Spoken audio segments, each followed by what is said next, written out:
Sanxenxo é o primeiro territorio de preferente actuación turística de Galicia. A Xunta concedeu este distintivo ao municipio que lle suporá máis seguridade xurídica e a posta en marcha de máis ferramentas para convertelo nun lugar mellor para visitar e para vivir. A posta en marcha de un plan xa elaborado polo Concello, que é un plan de actuación integral en materia turística que, dun xeito inicial, pois, inda que non sexa un gran investimento, estamos a falar de 800.000 euros, si supón unha folla de ruta no que é a planificación específica para xestionar unha realidade. Hai un ano que o Concello iniciou o proceso para conseguir esta declaración. Os seus recursos turísticos convenceron a Consellería para concederlla. Agora o Concello contará co respaldo autonómico para dalos a coñecer.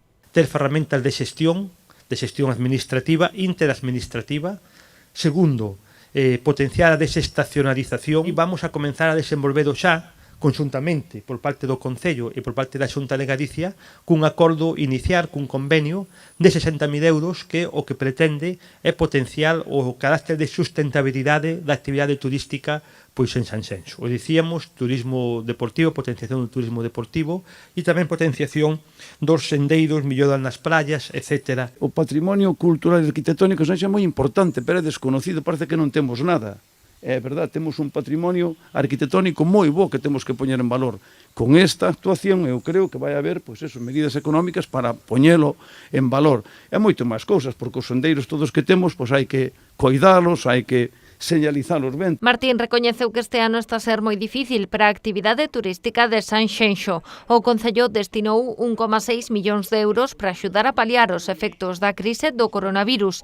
Un traballo que, segundo explican dende o sector, debe ser conxunto entre os mundos privado e público. Esa colaboración que hemos tenido siempre entre las administraciones sea mucho mayor y al final que no se quede solamente en un nombramiento, que sé que no va a ser así, sino que se traduzca en una mayor colaboración y una mayor recursos para Sanxenxo. Para seguir promocionándose como destino este ano, o sector estreou a campaña Sanxenxo Volve, que reclama un lugar que lle corresponde a Vila como o primeiro destino turístico do noroeste de España.